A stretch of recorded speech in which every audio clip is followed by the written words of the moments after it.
Hoy está en el calendario Ernesto, que es un nombre que se utiliza mucho en este país, ¿no? ¿Por el Che? Tuvimos un presidente también, como primero te acuerdas del Che. No, pero creo que él sí no tenía nada que ver. No, sí, yo creo que el Che es el que más permeó, ¿no, Alejandro? Sí, definitivamente, porque a Cedillo no le decíamos Ernesto, al presidente Ernesto. No, En cambio, Cedillo. siempre se conoció a el Ernesto Che Guevara. Uh-huh. Yo creo que pudo haber sido esa moda de los 60s, porque ahora no es un nombre ahora de uso común, en el sentido de que yo no, hace 1000 años que no sé a alguien que bauticen como Ernesto. Ándale, Ya son Brian o Brandons. Estamos perdiendo nuestra identidad. Es que hay hasta una política contra el Che, donde lo acusan de asesino a sangre fría, que durante los juicios que se dieron en las cabañas, él era el ejecutor de muchos de los que allí eran procesados, y le han tirado pues esa fama que tenía casi de un santo revolucionario. Pues eso, como buen revolucionario, es un hombre de claroscuros. Claro. No puede pasar como el santo idealista, porque pues tenía que apretar el gatillo. Ahora, sí se conoce y se sabe que, por ejemplo, hoy estaría fuera de lugar porque no aceptaba la homosexualidad, por ejemplo. Era homófobo, entre otras cosas. Y sí derramó sangre. Sí. Pero desde luego hubo juicios en la cabaña, en la fortaleza de la cabaña, y se tiene numerados el número de sobre todo soldados y de la policía batistiana, a los cuales se enjuició con testigos de cargo y todo. Yo en aquella época leía habitualmente la revista política, la revista Bohemia, que vendían en los puestos de periódico. Venía de La Habana y traía un sello directamente de La Habana por Mexicana de Aviación. Y era un revistón, pero ahí venían detallados los juicios, todo. Y no era cierto que el Che Guevara en persona hiciera las elecciones. Mandaban al paredón y están bien contados el número de condenados a muerte por, sobre todo, crímenes contra campesinos y contra pequeñas comunidades que eran brutales por parte de los batistianos, una terrible dictadura. Y ni uno más. Solo los que debían. La revolución cubana no mató a nadie más. Que a los ricos y que a gente que inocentes, de eso no. No, esos se fueron, punto. Pues, ¿por qué entonces hay esa campaña contra el Che? Porque yo no... Bueno, lo detestan, pues claro que lo detestan, ¿no? Y a Fidel y a todos, es un objeto de execración por parte de la derecha de entonces y de ahora. Pero son dos personajes extraordinarios, ¿no? De la época, de la historia del momento, ¿no? Entonces, el hecho que tengan estatuas en un parque en México, pues es para unos personajes increíbles de la historia, ¿no? Fuimos testigos, escenario México, de un hecho de la historia que realmente es impresionante. No se les está juzgando ni pretende esa estatua juzgar su desempeño ya como funcionarios, ¿no? Sino el hecho de que estuvieron ahí, físicamente estuvieron. Yo no. Se sentaron en esas bancas. Bueno, yo soy muy corto de entendederas, pero dime uno más famoso que el Che a nivel mundial como símbolo revolucionario. Porque no lo hay. Hay importantes, Gandhi, qué sé yo, Nelson Mandela. Hay gente muy importante, pero no permeó como como un símbolo de los muchachos, como una imagen de la rebeldía.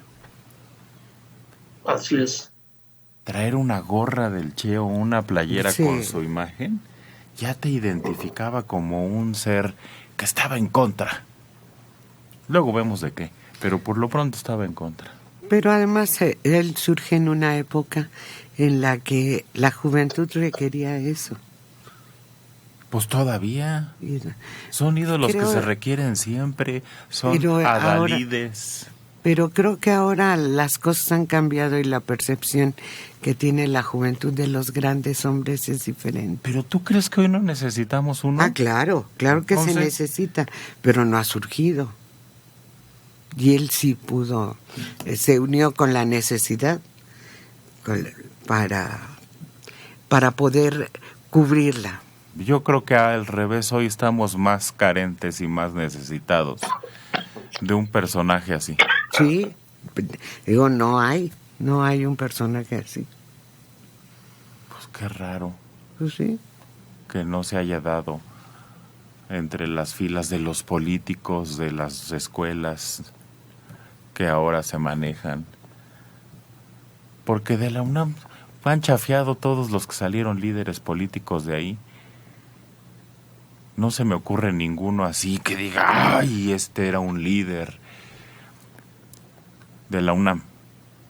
O de alguna institución, pues, de estas. Que son semilleros. Digamos que... pero yo creo que además hay que...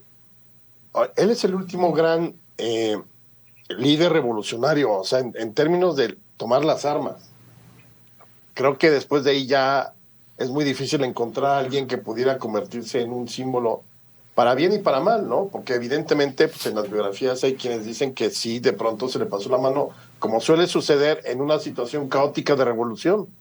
O sea, a mí no me sorprendería o no me sorprende que se le puedan colgar asesinatos injustificados, sobre todo en la parte ya cuando él se va a Bolivia y demás. No era lo que uno hubiera querido, pero son situaciones totalmente llevadas al límite. Pero es Pancho Villa.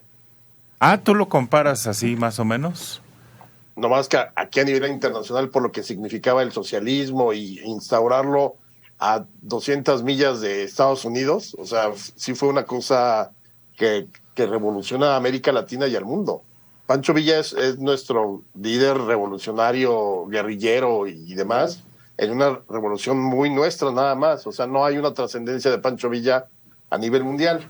No quiere decir que el Che impacte en términos de haya influido en el desarrollo político de Europa, por ejemplo.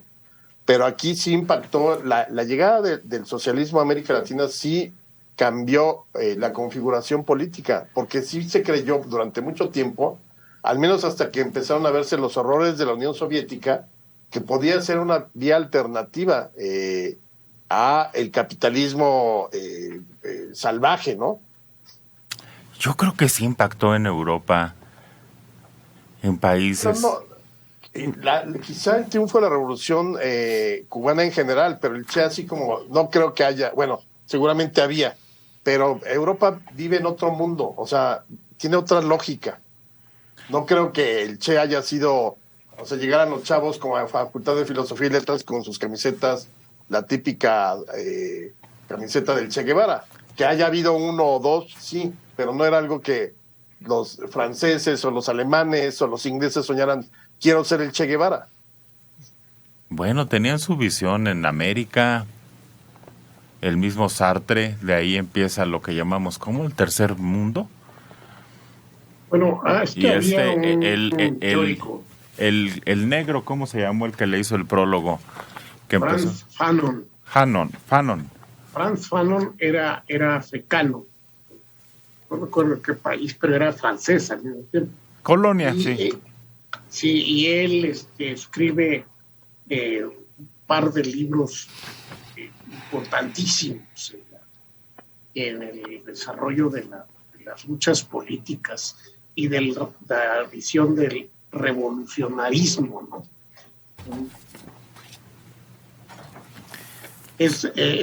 Los desheredados, se llama.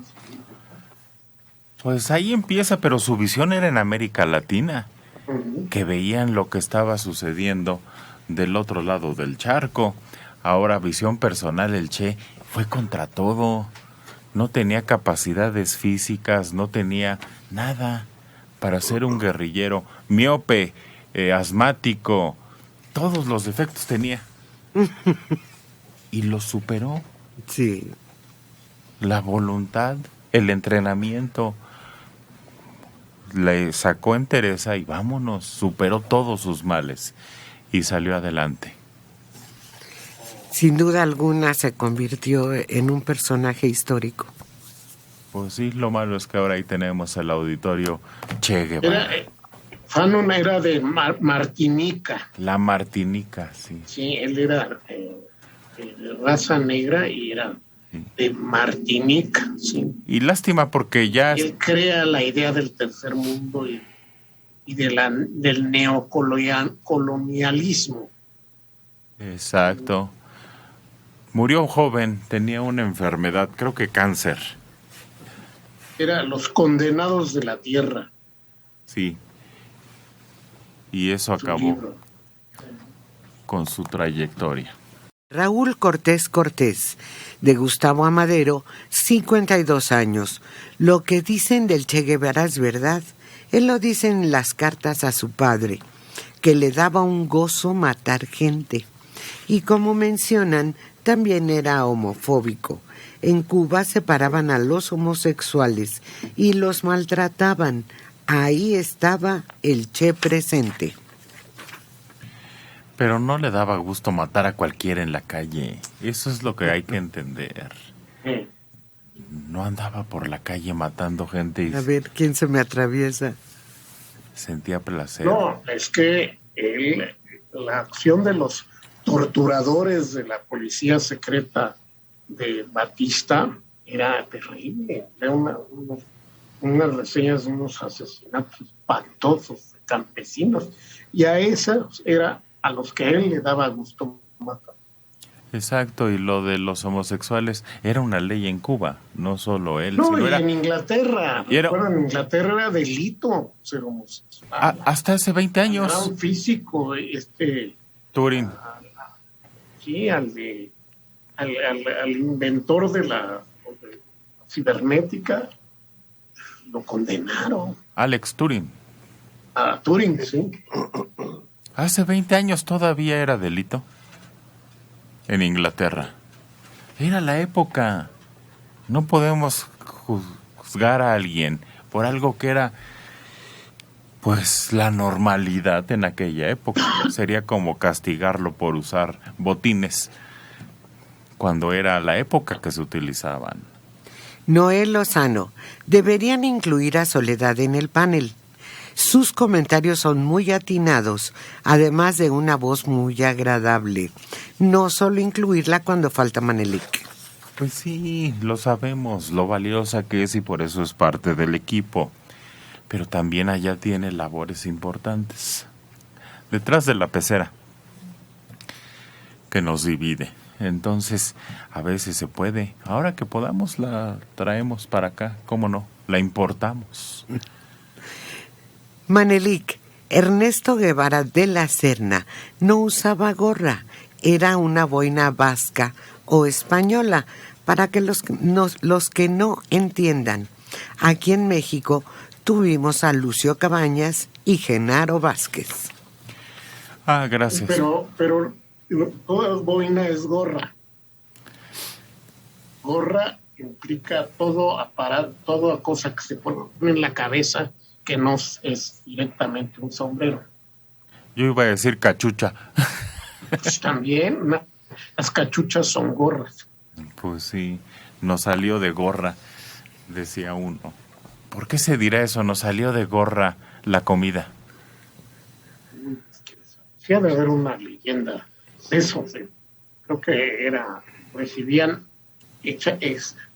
exhibían la gorra y les echaban naranjas.